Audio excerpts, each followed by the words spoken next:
2014 से देश की जीडीपी इतनी गिरी है कि आज जीडीपी माइनस में है। देश का आर्थिक हालत क्या है? को आप क्या कहते हो? देश की आर्थिक हालत क्या है? जीडीपी को क्या समझते हो? मुझे जीडीपी का मतलब बताओ। मजदूर रोड पर है। मुझे आप जीडीपी का मतलब बताओ। आप जीडीपी क्यों गिर रही है? क्यों गिर रही है? क्या कारण है? क्योंकि सिर्फ हमारे देश की जीडीपी गिर रही है। बनर्जी ने बेहतर काम किया है, इसलिए उससे बेहतर काम करने के लिए अरविंद केजरीवाल फिर उनको मौका दिया जाए। उससे बेहतर काम करने के लिए एक बार 10 साल दे दिए। 10 साल साल दे दिए ममता दीदी को।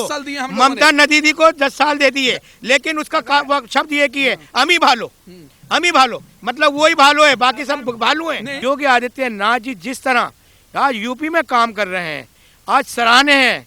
आज वहाँ यूपी की सरकार ने जिस तरह यूपी के लोगों के साथ, वहाँ हिंदू मुसलमान सिख ईसाई कुछ नहीं करा, वहाँ योगी जी सबका साथ लेके चल रहे हैं और मोदी जी के बताए हुए नक्शो कदम पर चल रहे हैं। लेकिन विपक्ष का अब ये भारती को देख लो, इसको कोई काम नहीं देना, ना योगी जी कोई।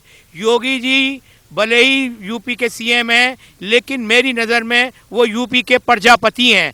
देश का राजा नरेंद्र मोदी जी हैं, तो यूपी का जो सीएम है वो प्रजापति है। मैं उसको प्रजापति कहकर सम्मानित करना चाहता हूँ। जी। आप किस तरीके से देखते हैं इन सब चीजों को जो सोमनाथ भारती ने किया है, उस पर क्या कहना चाहेंगे? देखिए, सोमनाथ भारती जी ने इसी के लिए गए थे कि यूपी में हम स्कूल देखना चाहते हैं, क्योंकि मनीष सिसोदिया जी से और वहाँ के जो योगी जी से बहस हुआ था कि हमारी स्कूल बेहतर है। तो सोमनाथ भारती जब उत्तर प्रदेश में स्कूल देखने जा रहे थे तो योगी जी आप क्यों रोके उनको?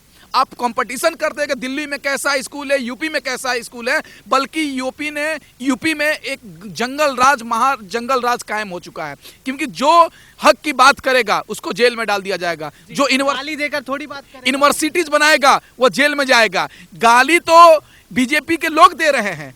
सोमनाथ भारती जा रहे हैं तो उन पे काला स्याही बीजेपी के लोग फेंक दे रहे हैं, और जो उनको स्कूल देखने नहीं दे रहे हैं। भाई आप स्कूल तो देखने दीजिएगा ना, आप कंपटीशन कर रहे हैं तो स्कूल देखने दीजिएगा, आप विरोध कीजिए, कोई दिक्कत नहीं, लेकिन आप पुलिस वालों से रुकवाते हैं, ये तो कहीं ना कहीं गलत है। और यूपी में एक तरह से देखिएगा तो जंगल राज कायम है, क्योंकि उत्तर प्रदेश में आप जिस तरीके से माहौल किया जा रहा है कि जो किसान जब आंदोलन करने आ रहे थे तो उनके ऊपर घर पुलिस भेज दिया जा रहा था। जब एनआरसी का आंदोलन जब हो रहा था उन पे गोलियां चला दिया गया था, उन बहुत सारे लोग को जेल भेज। तोड़फोड़ करने का थोड़ी था उसमें, एनआरसी में आंदोलन करते आप तोड़फोड़ थोड़ी करते। तोड़फोड़ कौन किया है भाई? देखा है वो तो पूरी देश ने देखा कि तोड़फोड़ किस तरीके से हुई है, आम जनता को कितना परेशान किया, पब्लिक चीजों को, पब्लिक प्रॉपर्टी को कितना जलाया गया, तोड़ा फोड़ा गया है, वो तो सब तोड़फोड़ ये पुलिस वाले लोग किए हैं और बीजेपी के लोग किए। मनीष सिसोदिया वाली बात बोल रहे हैं। ये वही लोग हैं, ये टुकड़े गैंग वाले हैं, टुकड़े गैंग वाले हैं। ये सोमनाथ भारती कौन होता है? शिक्षा मंत्री है। अगर तुझे कोई आपत्ति है, तुझे अपने स्कूल देखने हैं, तो वहाँ एक नियम के हिसाब से जाओ। शिक्षा मंत्री जो देश का शिक्षा मंत्री है वो जाएंगे तोड़ना चाहते हैं। बिल्कुल वही लोग हैं जो इस देश में राम राज्य नहीं देखना चाहते, जो इस देश में अच्छा काम होता नहीं देखना चाहते। जिस तरह लगातार मैं बीजेपी की प्रशंसा नहीं करूंगा, मैं मोदी जी की प्रशंसा नहीं करूंगा, मैं योगी जी की प्रशंसा नहीं करूंगा। मुझे कोई वो लड्डू पेड़े नहीं दे रहे खाने को, वो मुझे कुछ नहीं दे रहा है, लेकिन मैं इतना देख रहा हूं कि उनके आने के बाद 2014 से इस देश ने जिस तरह उन्नति करी है, जिस तरह ये कदम पर आगे बढ़ता गया है हमारा देश, तो उसके लिए मैं इन लोगों को शाबाशी देता हूं और अल्लाह से दुआ करता हूं कि दिन दोगुनी और रात चौगुनी तरक्की करें। सर इन लोगों को एक सेकंड, एक सवाल है मेरा सर, जो विपक्ष दल है जैसे आम आदमी पार्टी हो गई या कांग्रेस की, तो इनको बंगाल में नहीं दिखता क्या ये सब चीजें? बंगाल में स्कूलों की हालत क्या हो रखी है, वहां पर किस तरीके की भाषा का प्रयोग किया जा रहा है हिंदू के देवी देवताओं पर, उस पर तो टिप्पणी इनसे कभी हुई नहीं। पर बीजेपी का जहां सरकार है वहां ये लोग पहुंच जाते हैं। बंगाल में तो अभी इलेक्शन है, यूपी में तो 2022 में है, तो अभी क्यों यूपी में? बंगाल में तो देखो पहले बंगाल में क्या हालत है। देखिए, बंगाल में बीजेपी के राष्ट्रीय अध्यक्ष महोदय जेपी नड्डा जी बंगाल जाते हैं और कहते हैं कि एक मुट्ठी अनाज लूंगा और किसानों के विकास करूंगा। अरे किसानों का विकास कीजिएगा तो क्या पूरे देश के किसानों के बारे में सोचिए, बंगाल के बारे में क्यों सोच रहे हैं? क्योंकि बंगाल में चुनाव है, बंगाल में हिंदू के क्यों खतरे में है, वहाँ हिंदू धर्म क्यों खतरे में है? सर वहाँ तो टीएमसी के नेता खुद ऐसी बात करें कि जय श्री राम बोलने वाले रेप करते हैं, जय श्री राम बोलकर रेप करते हैं, तो इन सब चीजों का आप समर्थन कर रहे हैं क्या? नहीं, मंदिर खतरे में कहाँ है? बंगाल में है। नहीं सर, सवाल का जवाब दीजिए। जय श्री राम बोलने वाले रेप करते हैं, ये बोलना सही है टीएमसी के विधायक का, सांसद का? भगवान सीता पर ऐसी आपत्तिजनक टिप्पणी करना क्या सही है? देखिए, किसी भी धर्म के बारे में बोलना गलत है, लेकिन अभी हिंदू खतरे में बंगाल में ही क्यों है? बिहार के हिंदू क्यों नहीं खतरे में है? मंदिर खतरे में क्यों है बंगाल का? इसलिए है कि बंगाल में चुनाव है। बंगाल में तो वहाँ के नेता नहीं, बंगाल की जनता को वोट लेना चाहते हैं, देश की जनता। जय श्री राम बोलने पर वही बंगाल है जिसमें जय श्री राम बोलने वाले को जेल में डाल दिया जाता है। नहीं नहीं, ऐसा बात नहीं है। सर, ये तो पूरे देश ने देखा, यहाँ तक कि सर ने भी देखा। वेस्ट बंगाल की राजनीति में ये हो रहा है कि वहाँ दूसरे समुदाय के लोगों को खुश करने के लिए वहाँ हिंदू धर्म के ऊपर गाली दी जा रही है। माता सीता के बारे में कहा जा रहा है, उनका माता सीता को एक हाथरस की लड़की के साथ जोड़ा जा रहा है कि एक हाथरस की लड़की के साथ जो घटना हुई थी वो माता सीता के साथ होनी चाहिए थी। मतलब देखिए, इनकी इतनी घटिया सोच है। ये सिर्फ वोट बैंकिंग की राजनीति करते हैं। इन लोगों को इस देश से कुछ लेना देना नहीं है भाई। ये चाहते हैं एक दफा इन्हें कुर्सी मिल जाए, 5 साल। बिल्कुल बिल्कुल। आज मोदी जी कर लेते हैं, आज मोदी जी देखिए मेरी बात सुनिए, मोदी जी जो वैक्सीन लेके आए हैं, क्या उन्होंने अपने परिवार वाले क्या सारे देश के लिए लेके आए हैं? वो चाहते मोदी जी बनाए हैं क्या? बिल्कुल वैक्सीन मोदी ने नहीं बनाया, तो क्या ये बोलना किसी नेता का, किसी लोगों का, कुछ लोग जो अफवाह फैला रहे हैं कि वैक्सीन में सुअर मिला हुआ है, ये मिला हुआ है, ये सही है? नहीं, देखिए, इस वैक्सीन को हमारे देश के वैज्ञानिकों ने शोध करके बनाया है और वैज्ञानिकों को मैं बधाई देता हूं, शुभकामना देता हूं। ये मोदी जी ने नहीं बनाया है कि वैक्सीन मैं बना दिया, बल्कि अपने आप को पीठ को थपथपा रहे हैं मोदी जी। ये सही नहीं है। देश के वैज्ञानिकों ने मैं इनकी बात का जवाब देता हूँ। बड़ी देर से सुन रहा था, पर मैं बहस में नहीं पढ़ना चाह रहा था। जो बंगाल की सांसद है वो क्या हिंदू मुस्लिम करती है वहाँ पर? उसने कहा कि अगर मोदी सरकार आई, बीजेपी सरकार आई तो मुस्लिमों का नाश हो जाएगा। ये कौन सा एक सांसद को बोलने का शोभा देता है? उसको तो माफ़ी मांगनी चाहिए देश से, अगर हिंदू मुस्लिम करके कार्ड खेल रहे हैं। और दूसरा, आपने उस भारती का पूछा था, भारती पहले अपने गले में या जो अपने गिरबान में झांक के देखे, दिल्ली के स्कूल तो उनसे संभले नहीं जा रहे, दिखाई नहीं जा रहे। अब तो कुत्तों से और अपनी बीबी, अरे बीबी को छोड़ो, जो अब स्कूल के बारे में जा रहे हैं वो लोग, जो दूसरे घर में जा रहे हैं, उसे नहीं पता कि वहाँ कितना कठोर कानून के द्वारा काम किया जाता है, कार्य जाता है, संविधान के द्वारा कार्य किया जाता है। वहाँ कोई भी चू नहीं कर सकता है उनके सामने, क्योंकि सबका साथ सबका विकास, वो खुशहाली देखते हैं सबको। पर कारण ये है कि जो आम आदमी के भारतीय जा रहे हैं, इनकी तो पहले ही थाली गंदी है, और इनके परिवार की थाली भी देख लो कितनी गंदी है। कहीं पर दंगा फसाद कराते हैं, कहीं आगजनी कराते हैं और चलते हैं जी हम पूरे देश में 13,000 करोड़ तो रोक के बैठे हैं नगर निगम के टीचरों की तनख्वाह और जो काम करने वाले सफाई वाले कर्मचारी की। और जा रहे हैं आप चुनाव लड़ने के लिए जगह जगह, तो पैसा कहाँ से आ रहा है? पैसा तो उनके पास सारा जो है हर चीज़ में लगाया जा रहा है, और जो पब्लिक और जनता के काम पे पैसा नहीं है, क्योंकि जो नगर निगम है उसमें बीजेपी के कैंडिडेट ज़्यादा हैं और मेयर ज़्यादा हैं, और उनका कम होने के कारण उनके साथ ये खेल खेला जा रहा है। तो ये शोभा नहीं देती है। सब जानते हैं केजरीवाल एक झूठ के ऊपर से निकल के आया बुलंदा, तो भारतीय कौन सा दूध का धुला होगा। मैं इसलिए कहना चाहता हूँ उनको अपना घर देना। मोदी योगी ने जो किया है अच्छा किया और अच्छा करेगा। यही तो योगी जी यूपी में ही अच्छा कर रहे हैं कि कोर्ट उनको हमेशा लताड़ती है। कभी एनआरसी के नाम पे बैनर लगाते हैं, कभी कुछ लगाते हैं, और यूपी में हर दिन दंगा करने वालों के साथ क्या होना नहीं, चाहिए? दंगा करने वाले के साथ आप न्याय करेंगे क्या? योगी जी कोर्ट है, कोर्ट, हमारा संविधान कोर्ट बनाया, किस लिए बनाया गया? दंगा करने वाले अच्छा करते हैं। नहीं, तो दंगा करने वालों को उसके साथ पुलिस। सर आप बताइए कि अच्छा करते हैं, गलत नहीं, करते हैं? किसी भी दंगा कौन कर रहा है? दंगा कौन कर रहा है? बीजेपी के लोग कर रहे हैं। जो धरने पे बैठे हैं शांतिपूर्वक, उनको खाली कौन करवा रहा है? रागिनी तिवारी मुंह टेढ़ ही बोलती है कि हम किसान आंदोलन हो रहा है उसको खाली करवा देंगे। अरे भाई, बीजेपी का समर्थक है। बीजेपी ने तो शाहीन बाग नहीं उठाया किसान। नहीं, इनको तो सच्चाई कभी दिखाई नहीं देगी, क्योंकि इनके आंखों में पर्दा पड़ा है, क्योंकि उन्होंने बुराई करनी है। जो देश के लिए कार्य करता है, जो देश के लिए समर्थ है 24 घंटे काम करने के लिए, उनकी यह बुराई करेंगे, क्योंकि इनकी जो घास है ना, वो दाल, वो गल नहीं रही है। अब चाहे कोई भी विपक्ष की पार्टी का हो, किसी भी नेता, आप देखिए सबको कोर्ट ने फटकार लगा चुके हैं।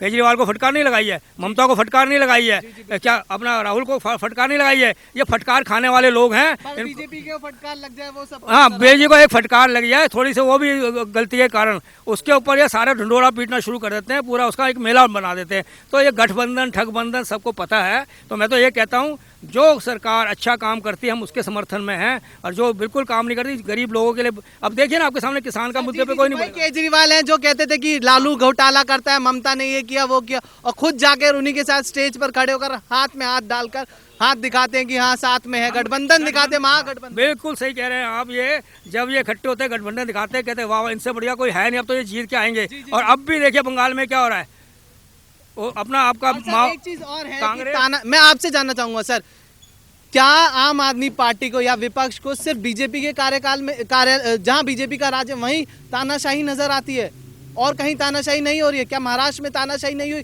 जब एक नेवी अफसर को पीट दिया जाता है सरेआम? क्या बंगाल में जो आए दिन हो रहा है, बीजेपी के नेताओं को मारा जा रहा है, कार्यकर्ताओं को मारा जा रहा है, आरएसएस के कार्यकर्ताओं को मारा जा रहा है, वहां पे जो आम जनता अगर बीजेपी के पक्ष में कुछ बोल देती है तो उसको मार दिया जाता है, जय श्री राम बोलने वाले को जेल में डाल दिया जाता है। तो वहां तानाशाही नहीं हो रही क्या आम आदमी पार्टी के लिए? देश वहां दोस्त है उनकी तो इसलिए नहीं जा रहे। महाराष्ट्र भी देश में है, तो मोदी जी क्या कर रहे हैं? जब गलत करने वाले रोड पर हैं, जेल में नहीं डाल रहे हैं, बल्कि गलत करने वालों को ये बीजेपी संरक्षण दे रही है। यूपी तानाशाह को तानाशाह नहीं किया जाए तो क्या कहा जाएगा? आप मान रहे हैं कि महाराष्ट्र में भी तानाशाही नहीं, बिल्कुल तानाशाह यूपी में आप देख लीजिए। बंगाल में हो रही है तानाशाही? क्या बंगाल में तानाशाही हो रही है? अच्छा, जय श्री राम बोलने वाले को जेल में डाल दिया जाता है, तानाशाही नहीं हो रही? जय अगर सर बीजेपी का विरोध कोई करता है तो उसको तो हमने कहीं नहीं देखा कि जेल में भर दिया गया हो, पर एक लड़की ममता बनर्जी का विरोध करती है तो उसको जेल में डाल दिया जाता है, वो तानाशाही नहीं? देश के आज तमाम एक्टिविस्ट सर ये बताइए कि सरकार के खिलाफ बोल रहे हैं, उनको जेल के अंदर है। किसको सर? कहाँ कन्हैया कुमार जेल में है? क्यों नहीं? मिरान हैदर जेल में है कि नहीं है? कन्हैया कुमार जेल में मिरान हैदर जेल में है कि नहीं है? राहुल गांधी जेल में है? आजम खान जेल में है कि नहीं है? उन्होंने काम भी तो ऐसे किया, घोटाले भी तो क्या किए। कोई घोटाला देश तोड़ने नहीं की बात करने वाले। बल्कि- जी सर बोलिए। देखिए ये जो आजम खान का और ऐसे लोगों का नाम ले रहे हैं, उन लोगों ने करा क्या है? उन्होंने सत्ता में आने के बाद सिर्फ अपनी राजनीति की है, अपने परिवारवाद किया है। आज मोदी जी ने देश में आने के बाद परिवारवाद, पुत्रवाद सब खत्म कर दिया है। और देखिए इसी चीज को आज दूसरी कंट्रियों की जो आवाम है, जो दूसरी कंट्रियों की पब्लिक है, वो आज अपने नेताओं से कह रही है हमें भी आज़ादी चाहिए, हम भी अपनी मर्जी का नेता चुनेंगे, हमें भी ये पुत्रवाद और परिवारवाद नहीं चाहिए। देखो, प्रश्न तो मुझे करना नहीं चाहिए, ठीक है, इनका स्वतंत्र अधिकार है, चाहे जिसकी तरह बोले, जिसको बदनाम करें, गाली दें, जिसको उनका स्वतंत्र अधिकार है, पर एक मर्यादा में रहना चाहिए ना। ममता बनर्जी ने ना किसानों को भला किया, ना उनको जो योजना थी प्रधानमंत्री की योजना थी आयुष्मान योजना, ना तो उसका वो कोई फायदा पहुंचा लोग गरीब लोगों का, ये सब गरीब लोगों के लिए कार्य है जो भी है। और दूसरी बात है, वैक्सीन का विरोध किया और उनके जो वहाँ के विधायक हैं वो चोरी छुपे लाइन तोड़ के अपना वहाँ पर जाके अपना प्रेस्टीज दिखा के वहाँ पर टीका लगवा रहे हैं। तो ये कौन सा न्याय? जबकि मोदी ने कहा सबसे पहले गरीब व्यक्ति, उसके बाद जो स्टाफ है, उसके बाद फिर विधायक जो होंगे उनका नंबर आएगा आगे। तो ये कौन सा वो उल्लंघन कर रहे हैं कितना? तो ये क्या दिखाई नहीं देता इन्हें कि जो विधायक हैं चुप जाके और बिगड़ लाइन पे लगे और वहाँ जाके अपने इंजेक्शन लगवा रहे हैं वैसलीन का? तो कहाँ है इनका कहाँ है इनका ईमान का है? ये दिल्ली के केजरीवाल थे जिन्होंने अभी चुनाव आए भी नहीं थे कि इन्होंने कहा था कि हम वेस्ट बंगाल में लड़ेंगे, लेकिन ये दोनों भाई बहन एक हो गए।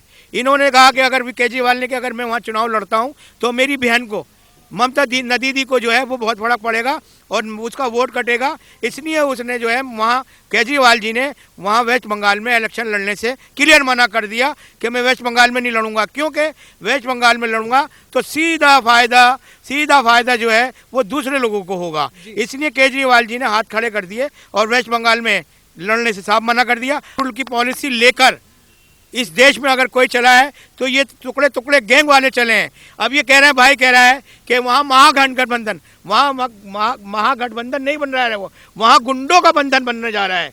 वो लोग महागठबंधन नहीं बना रहे, देश को तो गुंडों का ठग दिया मोदी जी। हाँ? तो अब रोकना होगा ना।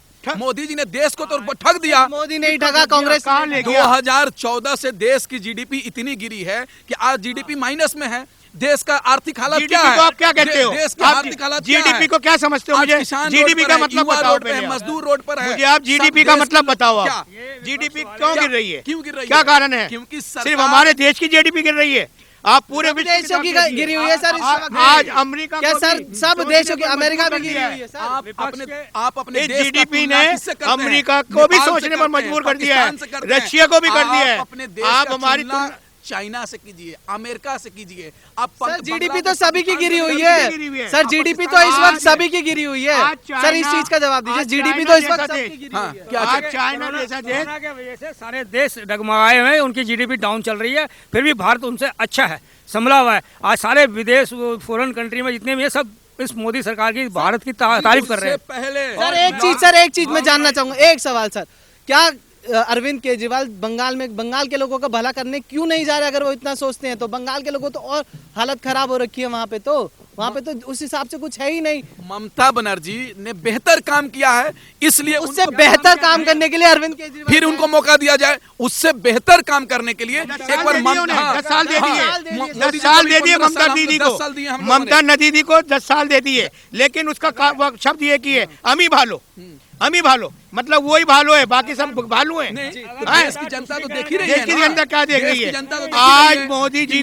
ने देश को, को मोदी लेकर जी, चला गया। मैं एक सवाल देशवासियों से पूछना चाहता हूँ कि मोदी जी अपने आराम से गुजरात में 12.5 साल उन्होंने अपने सीएम का पद का इस्तेमाल किया है। जब उन्होंने देखा कि वहाँ का हालात बिल्कुल कंट्रोल में रहा गुजरात के, और जब उन्होंने बाहर की तरफ नज़र डाला, दूसरे राज्यों में देखा कि वहाँ की स्थिति तो बहुत खराब है, तब मोदी जी ने सेंट्रल में आकर सारे देश का सबका साथ सबका विकास का नारा दिया। और देखिए आज जिस तरह लगातार मोदी एक अलग और सारी पार्टियां एक तरफ, फिर भी मैं हैदर अली ये कहता हूँ, गारंटी से लिख के देता हूँ कि ये मोदी का कुछ भी नहीं बिगाड़ सकते।